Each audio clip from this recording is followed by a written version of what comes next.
Our next speaker is Wilma Gerber, Chief Operating Officer, Project and Development Services at JLL Asia Pacific. Wilma will discuss creating value in commercial real estate through digitalization, how to drive change in the sector, and how it promotes sustainability.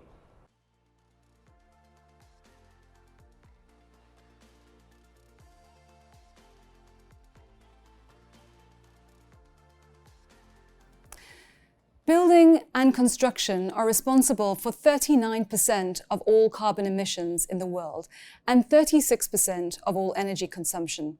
That's a very big part of the carbon emissions pie. This is why I joined the real estate industry 4 years ago. Because if you want to play a serious part in averting the climate crisis, then the real estate industry is where you need to be. The bad news is that our industry is one of the biggest contributors to the climate crisis. But the good news is that we are in a unique position to change that.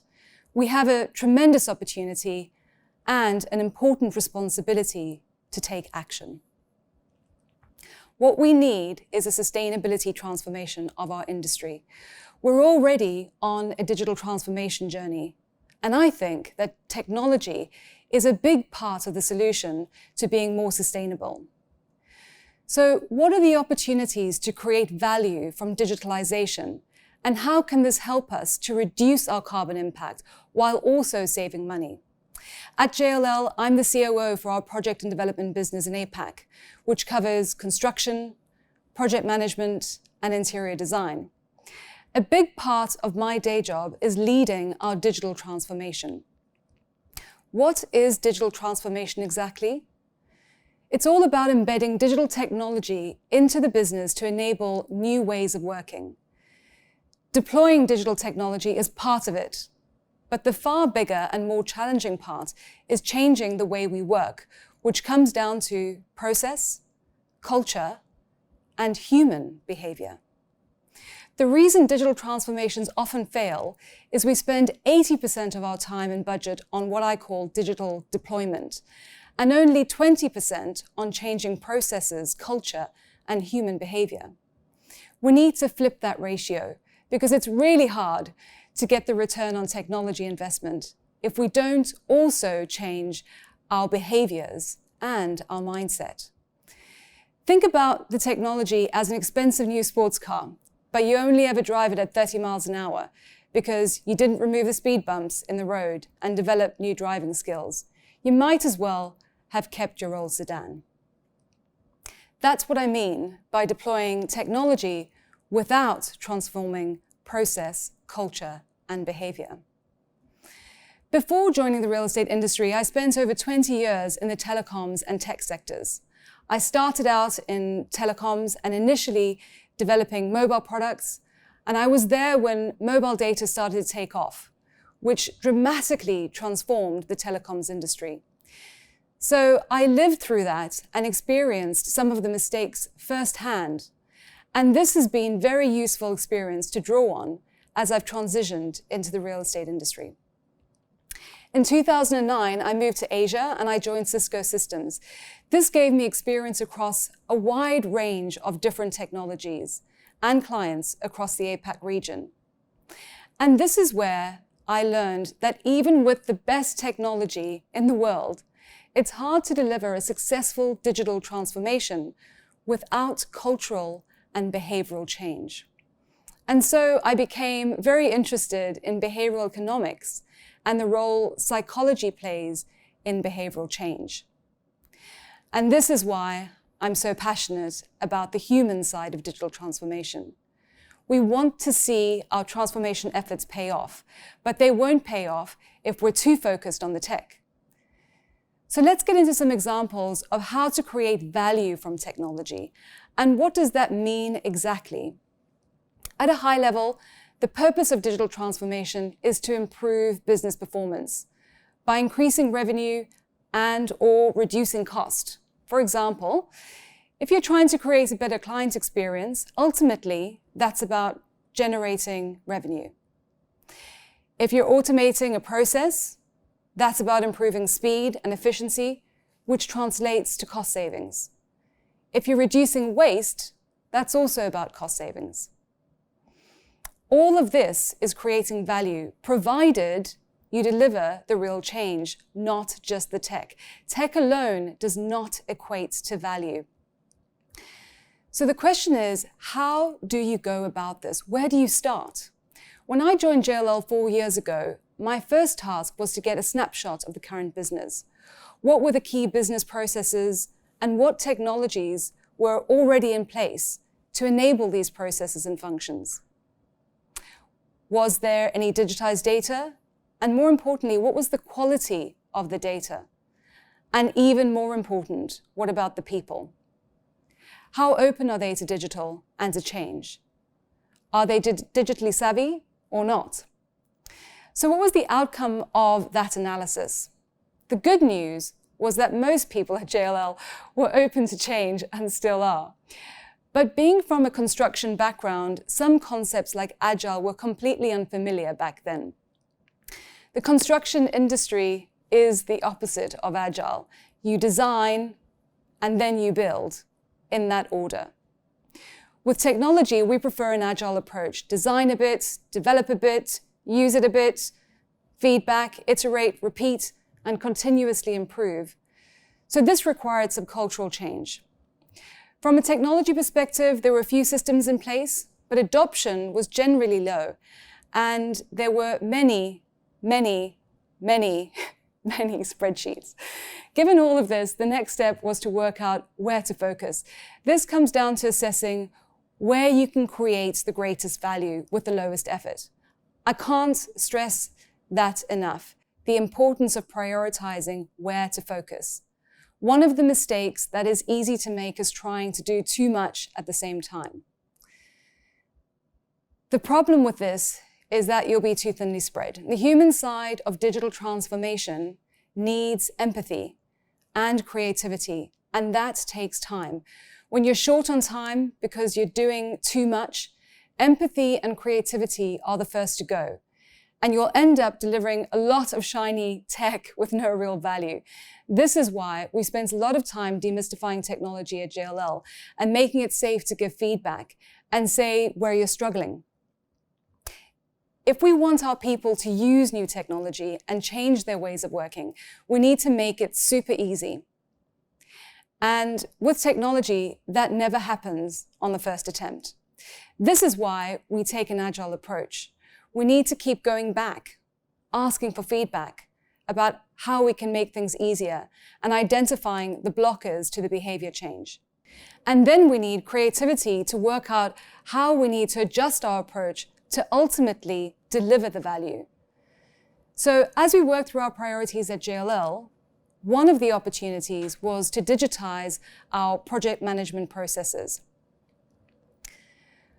We manage thousands of construction projects for our clients globally and across the APAC region.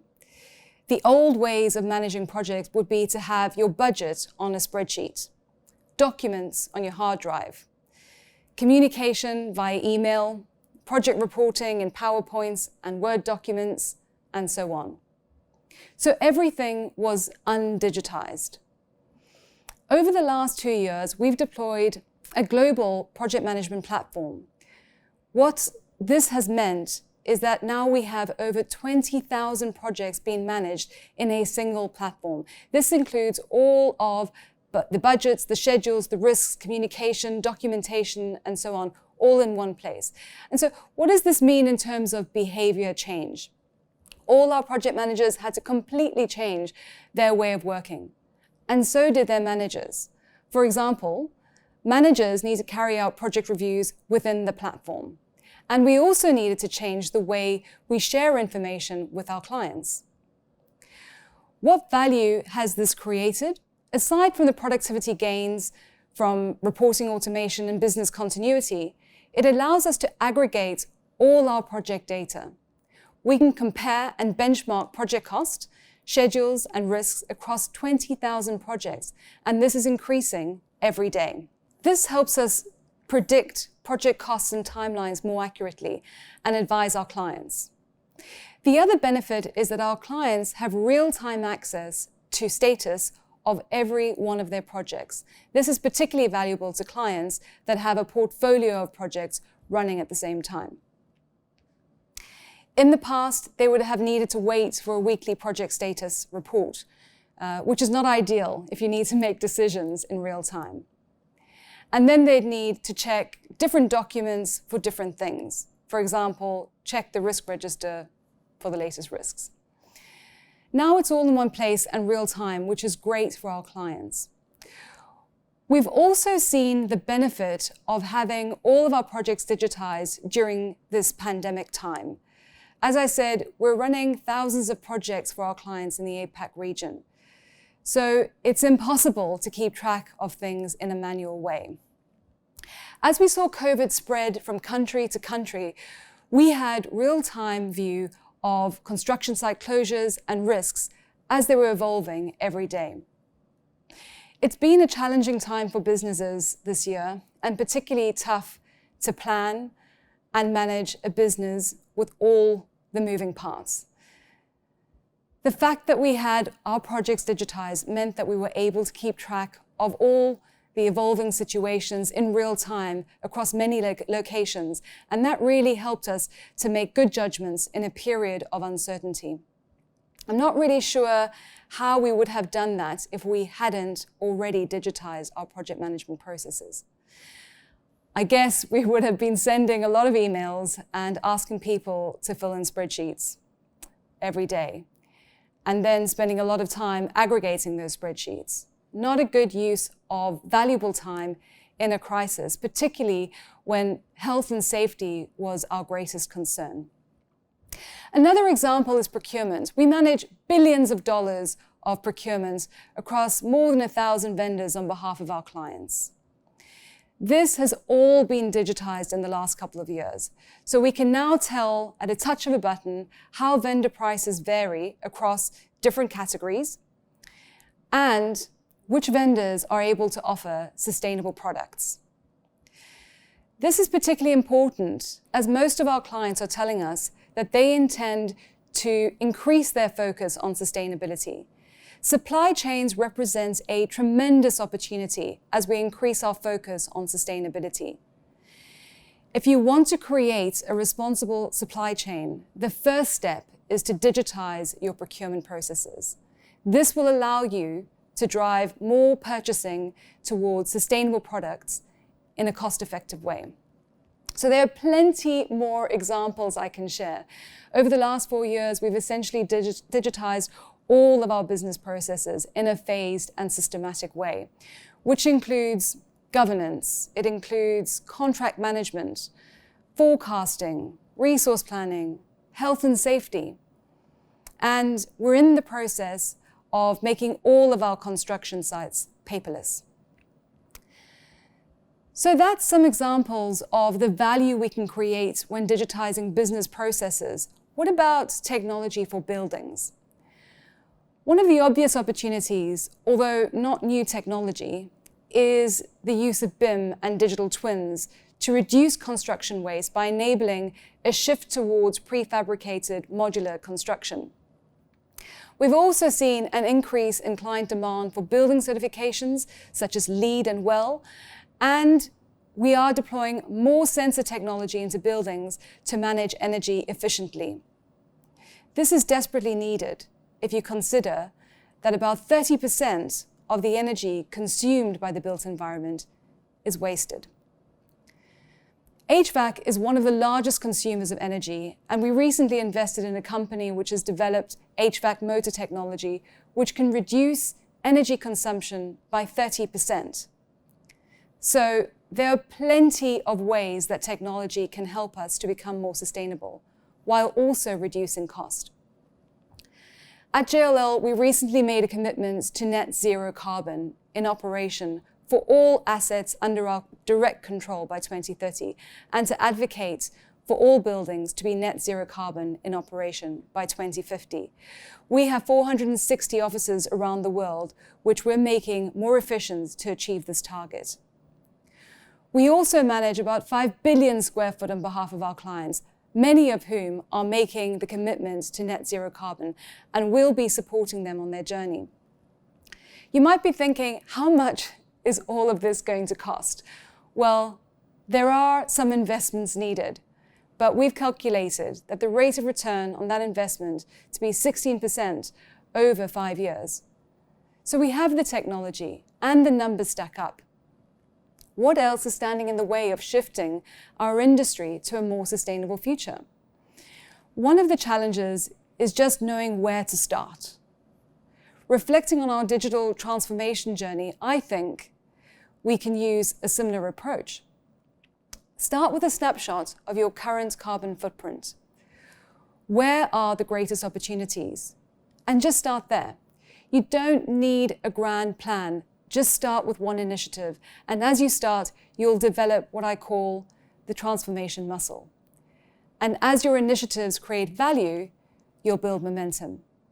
So the 3 key learnings that will help us on our sustainability transformation journey. Number 1, technology is key to enabling a sustainable future, and the technology exists today. Number 2, shift the focus to the human side of digital transformation. Without behavioral and cultural change, we're at risk of delivering a lot of shiny tech that doesn't create value. Number 3, it's important to prioritize where we spend our time and budget. Start with the opportunities that will create the greatest value. As I said at the start, building and construction are responsible for 39% of all carbon emissions in the world and 36% of all energy consumption. That's a very big part of the carbon emissions pie. We have the means to change that. We don't need a grand plan, but we do need to start.